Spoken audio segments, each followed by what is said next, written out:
Russia Ukraine యుద్ధంలో కొత్త twist ఇప్పుడు తెరపైకి వచ్చింది. తాజాగా రష్యా ఇరాన్ను ఉద్దేశించి తమకు అత్యంత కీలకమైన భాగస్వామి అని పొగడ్తలతో ముంచెత్తేసింది. అయితే ఇరాన్ రష్యాకు మారణాయుధాలు సరఫరా చేస్తోందని పాశ్చాత్య దేశాలు ఇటు టెహరాన్ను అటు మాస్కోపై విమర్శల వర్షం కురిపిస్తున్నాయి. అయితే మాస్కో ఈ ఆరోపణలను తిప్పికొట్టడంతో ఘోరంగా విఫలమైందని చెప్పచ్చు. ఆ వివరాలు ఈ శ్రేణిలో చూద్దాం.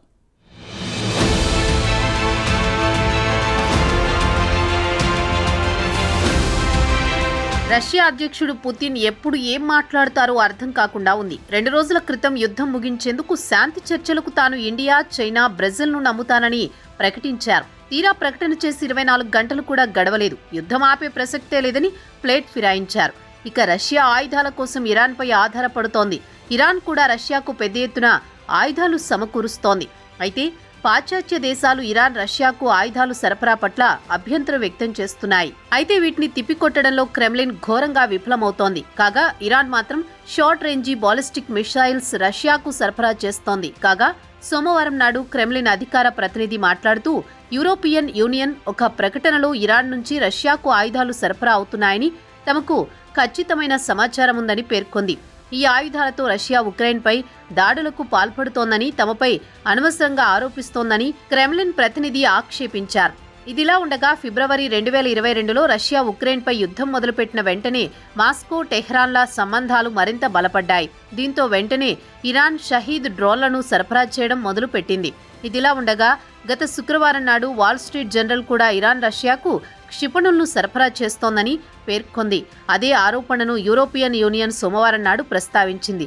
కాగా EU అధికార ప్రతినిధి మాట్లాడుతూ తమకు ఇంటెలిజెన్స్ సమాచారం ఉందని, ఒకవేళ ఇరాన్ రష్యాకు ఆయుధాలు సరఫరా చేస్తే మాత్రం ఇరాన్పై మరిన్ని కఠినతరమైన ఆంక్షలు విధిస్తామని పేర్కొంది.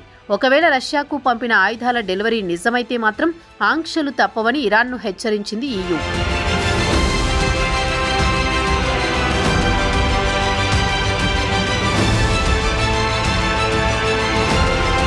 అయితే యూరోపియన్ యూనియన్ రిపోర్ట్ను ఇరాన్ ఖండిస్తే క్రెమ్లిన్ అధికార ప్రతినిధి డిమిత్రీ పెస్కోవ్ మాత్రం EU వాదనను తిప్పికొట్టడంతో విఫలమయ్యారు. తాము కూడా నివేదికను చూశామని, ప్రతిసారి ఇలాంటి సమాచారం నిజం కాదు కదా అని ఆయన అన్నారు. ఇరాన్ తమకు కీలకమైన భాగస్వామి. ఇరాన్తో తమ వాణిజ్యం, ఆర్థిక వ్యవహారాలను చక్కదిద్దుకుంటామని పెస్కోవ్ వివరించారు. ఇదిలా ఉండగా తాజా పరిణామాలను గమనించిన అమెరికా గత శుక్రవారం నాడు ఇరాన్కు గట్టి హెచ్చరిక చేసింది.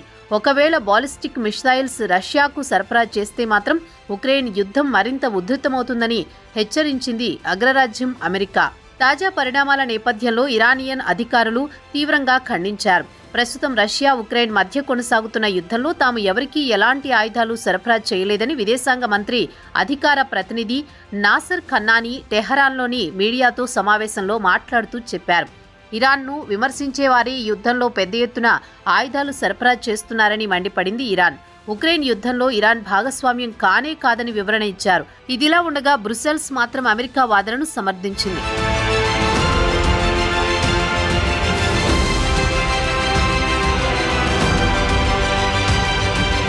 ఇరాన్ రష్యాకు ఆయుధాలు సరఫరా చేస్తుందా లేదా అనే ఖచ్చితమైన సమాచారాన్ని తమ సభ్య దేశాల సాయంతో తెలుసుకుంటామని పేర్కొంది. ఒకవేళ ఇరాన్ రష్యాకు ఆయుధాలు సరఫరా చేస్తే మాత్రం కఠినమైన చర్యలు తీసుకుంటామని EU అధికార ప్రతినిధి పీటర్ స్టాన్ హెచ్చరించారు. అంతర్జాతీయ సమాజంతో కలిసి ఇరాన్కు వ్యతిరేకంగా కఠిన చర్యలు తీసుకుంటామని స్టానో వార్నింగ్ ఇచ్చారు. పాశ్చాత్య దేశాలు మాస్కోపై ఆంక్షలు విధించడంతో రష్యా విధిలేని పరిస్థితిలో ఇటు ఇరాన్, అటు ఉత్తర కొరియా నుంచి ఆయుధాలు దిగుమతి చేసుకుని ఉక్రెయిన్పై యుద్ధానికి వాడుతోంది. ఇదిలా ఉండగా గత వారం ఉక్రెయిన్ యూరోపియన్ యూనియన్ను గట్టి హెచ్చరిక చేసింది. రష్యాకు ఇరాన్ ఆయుధాలు సరఫరా చేస్తే కేవలం ఉక్రెయిన్కే ముప్పు కాదు, యావత్ యూరోప్ చిక్కుల్లో పడుతుందని జెలెన్స్కీ హెచ్చరించారు. వెంటనే అంతర్జాతీయ సమాజం జోక్యం చేసుకుని ఇరాన్పై ఒత్తిడి తేవాలని, ఆయుధాల సరఫరాను నిలిపివేయాలని కోరింది.